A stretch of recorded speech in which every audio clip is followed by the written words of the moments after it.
Absolutely. Great Rivers Greenway started in 2000 by a thing called Prop C, which was called the Clean Water, Safe Parks, and Community Trail Initiative. So our mission's really staked in the rivers and the watersheds, and we're really a watershed organization. We're multi-county in the city, so our river ring, 600 miles of greenways all across the region are really based on the river corridors. So we really see ourselves as a part of the water quality solution. And I'll interrupt you just for a second because I just want to make sure we all know what we're talking about when we say watershed. We kind of talked about it at the last table, but essentially we all live in a watershed here, it's correct? Right, absolutely. And your definition would be of the watershed is? Well, I'll probably explain it just as well as I think as Holly did. Essentially, it's a geographical area where all of the water in that area drains to one place. So if you were to pour water in a particular area, it's eventually going to drain to a stream, and it's going to go into a river, and eventually into drinking water and all the things in between there right. Come into play. Sometimes the host exposes what he doesn't understand when he asks you to repeat it. So. But the trails you feel like are those an indicator of what we're looking at elsewhere? Well, a couple of things that come to mind for me when I think of the trails. One, it's a great way to get people out into nature and connected to our natural resources, because I think there's a very strong disconnect, which then leads to all sorts of other problems when people don't understand why it's important, why clean air is important, why clean water is important. So it's a great way to make that initial connection for people.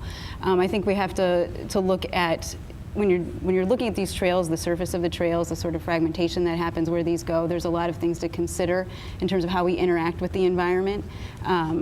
One of the things that I know of Greenway that GRG is looking at is, where do these trails go and how can we do them in such a way that they are helpful to the environment that they're connecting people to. And then you have to look at the surfaces, because again, when you think about we're in a watershed, and anything that lands on any particular surface is going to drain somewhere. And so are we using impervious surfaces? Are we using wood chips? Are we using asphalt? And those are all considerations that we have to think about, because what we do to the land ultimately impacts what we're doing to our water. And just to add very simplistically, one of the things we probably need to think about is where we're placing these trails. If you ask the average urbanite in St. Louis if they've ever been to the nature center, they say no, they don't even know it's out there. So if our goal is to educate, then maybe it should be in my backyard or down the street, or we need to figure out a way to urbanize some of these trails so that we can get people on board and they begin to understand what's at issue, because I don't think the majority understand that right now. And that's happening if you look at the St. Vincent's Greenway that starts on Delmar and is going to move eventually all the way up through Umsel. Perfect example. I just had a great opportunity, some GRG staff and some of our consultants got a chance to walk the Maline Creek a couple of weeks ago. Where is that? It's basically runs in an arc across North County from basically kind of Berkeley and Kinloch all the way to the Mississippi River. It'll eventually connect the St. Vincent's Trail at Umsel all the way to the Mississippi River, or what's called the Confluence Greenway. And it was frozen at the time, about half frozen, so it was a really interesting, pretty adventurous walk. But we saw, it was a corridor study. We're just down there kind of looking at the creek and trying to understand where the greenway is going to go, where the trails are going to go. And also we're very interested in how we can start to think about stream restoration when we go into these riparian areas and start to think about greenway too.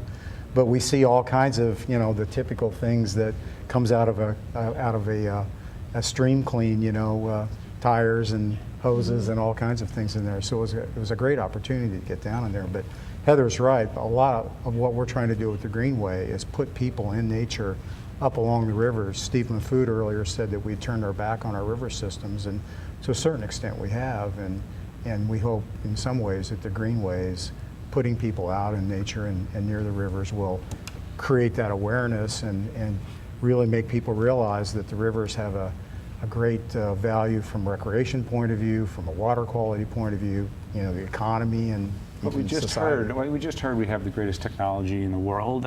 Somebody's taking care of this for me. I live, let's say, in the city. I have a very technical life, technology-centered life.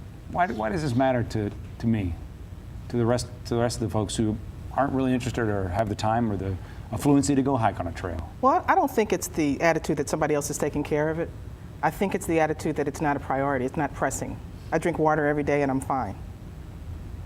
The other issues that are pressing, we were talking about this earlier, Heather and I were talking about it, we need to figure out a way to make, when we talk about education and we talk about employment, and we talk about medical care, we need to figure out a way that environmental protection is right in there with that.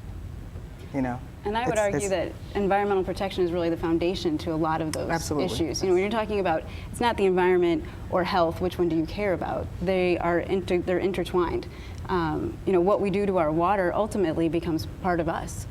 So we have to really make that connection for people. And if you're involved in technology and you go to get a glass of tap water and you think everything's fine, well, it's fine right now. For the people in West Virginia, eventually it wasn't fine. Yeah. And we have a lot of those threats facing our waterways as well. So we have to be vigilant. What about how we build around? Should we be having radical conversations about how we build around these waterways that we're talking about? How does that play a role?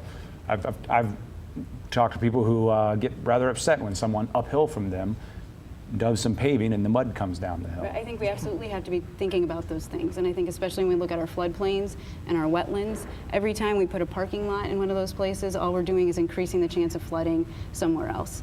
We're having major impacts on species as well. And we were talking about this with the trumpeter swan. Why is that significant? Well, it's not just about the trumpeter swan.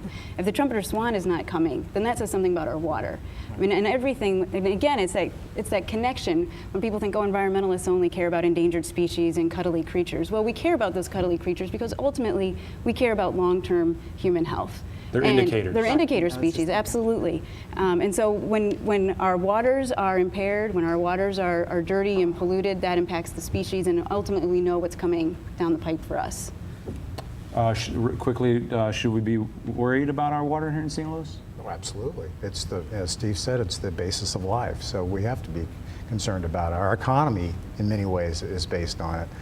Certainly our quality of life in terms of what we do when we're outside of work, recreation. You know, think about how many people take a float trip in this community every year. So absolutely, we need to be concerned about it. I don't know who showed